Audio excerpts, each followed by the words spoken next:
The Point of Balance by Phra Paisal Visalo, narrated by Usawadi Sintusen. Luangpor, my meditation teacher, suggested that when practice walking meditation, you shouldn't watch your mind or your body too closely. There are some justifications for that. As you know, in our daily life, we tend to do more than one thing at the same time. So, you should allow your mind to be aware of your whole body rather than only a particular part of it. Otherwise, you may make mistakes while doing activities. When I began my practice, one day after I finished my lunch and was going to throw the leftovers into the waste basket, I didn't know how to practice properly, so I forced my mind to concentrate only on my feet while I was walking.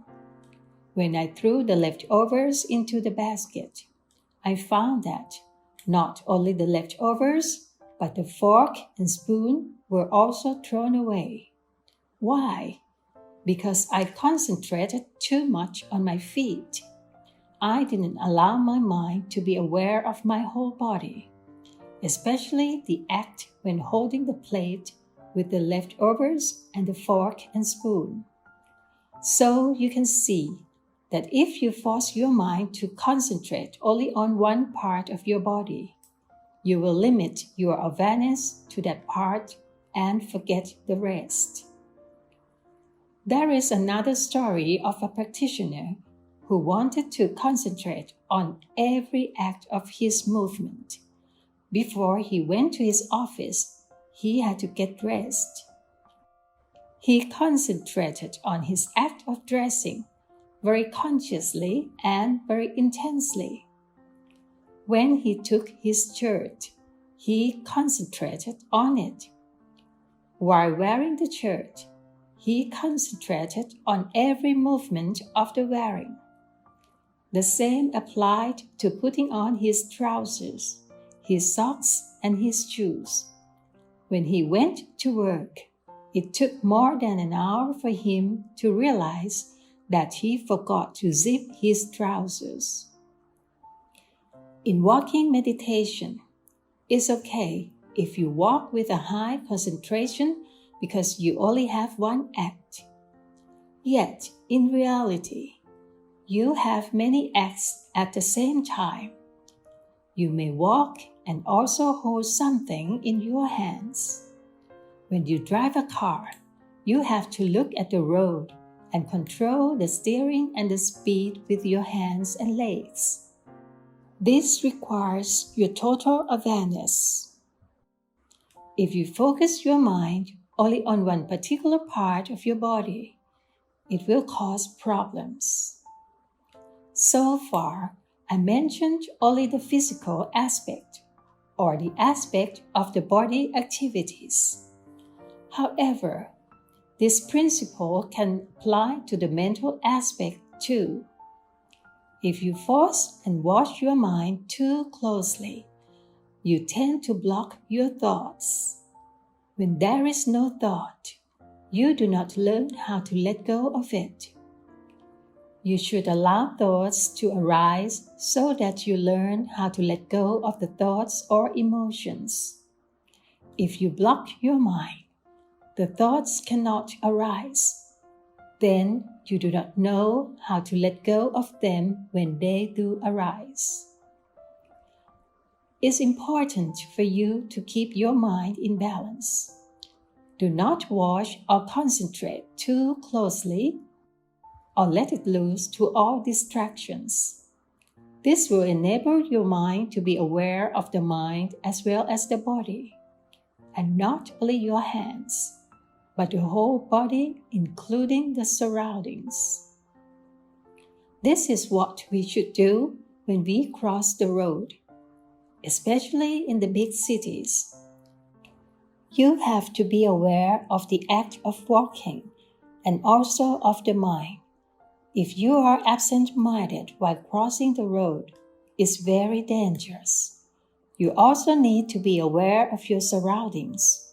For example, the car that is coming. Therefore, you have to be aware of three aspects: the body, the mind, and the surroundings.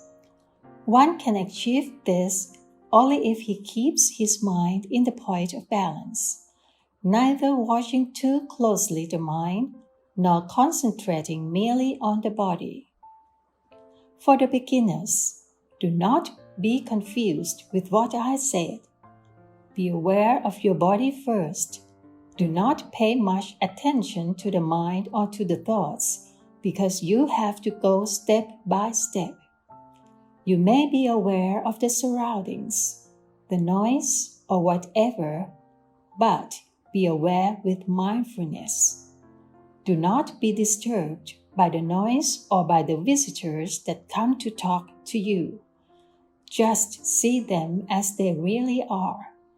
Accept them as the way it is. That's all. This is what Luangpor Teean instructed Luangpor Khamkhian 30 years ago.